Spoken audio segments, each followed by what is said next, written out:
I'm going to give you a quick tour around the camera here. It's a Sony F3. Got a Fujinon super wide broadcast lens. This is an A10 by 4.8 BEVM. This means 4.8 millimeter by 10, so 4.8 to 48. That's of course on a B4 mount 2/3 inch sensor.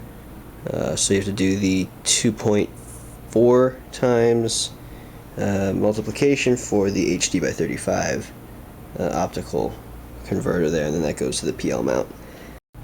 Back here on the operator side of the camera, we have a ERD T22, which is a Fujinon zoom controller. Let's punch up the monitor here so you can see I can in fact zoom in and out right from the back here. I can also roll the camera. If I hit the VTR button here, it will roll. So roll that, and there it's rolling. Zoom around, do some stuff, and then hit the button again, and boom, it stops rolling. Now, getting that to work actually with the ENG VTR switch was actually quite a challenge. So as you'd expect on any professional level camera, there is a remote port on the back of this camera here. Unfortunately, it's pretty much useless. It's designed for Sony's remote control unit slash paint box, and only for that. It's not designed for anything else. So that's actually a serial communication. It's not a simple contact closure like most cameras have. This is some sort of Hirose connector. There is someone online who figured out what exact connector it is, but it doesn't matter because you really can't use it. It's serial communication, and of course Sony has not released the serial control protocol for that, so you'd have to reverse engineer one of their paint boxes in order to use it. What that means is being able to roll your camera with the VTR switch here or the VTR switch there, like a normal camera would. Just put your hand and hit the record button, like you would back here, is actually quite complicated.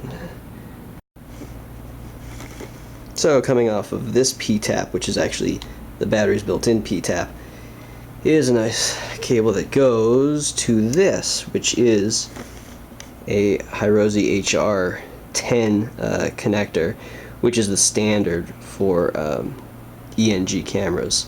That is how we get power to the lens. As you see this camera, there it is. So this is normally just plug right into the camera body, but this isn't an ENG camera, so there's no plug for it. So make a little cable. It's actually fairly simple. It's pins 3 and 6. 3 is ground, 6 is 12 volt positive, so I just soldered up a little cable. This is Mogami 2552, I believe. Super flexible, very nice cable. But I also wanted to grab record trigger. So pin 3 and pin 2 is dry contact record trigger. So I broke that out into this little cable right here, which just goes to a standard 3.5 millimeter or 1/8 inch mono jack. Now that goes to this plug, which goes inside the camera. What I ended up doing, I don't use the mic clip because it's awful. It is probably one of the worst mic clips I've ever used on a camera. So this hole exists already. I didn't have to cut a hole into the camera. These wires, this black and red wire, go inside the handle and get connected to this record button. This record button exists here and is always a record button. These two buttons in the front are assign buttons, so they in the menu you can assign what these two buttons do. But this one is always record. You cannot change that from record. So that's just a button. There's nothing fancy about it. You hit the button, it records, you hit it again, it stops. So what I simply did was disassemble this top handle, and this is a 26 gauge wire, stranded copper, that I just soldered onto those same exact pads So this button still works. If I hit this button, it'll still roll the camera. I can also plug in this mono jack, which comes off of my ENG lens, and this button now will also roll my camera.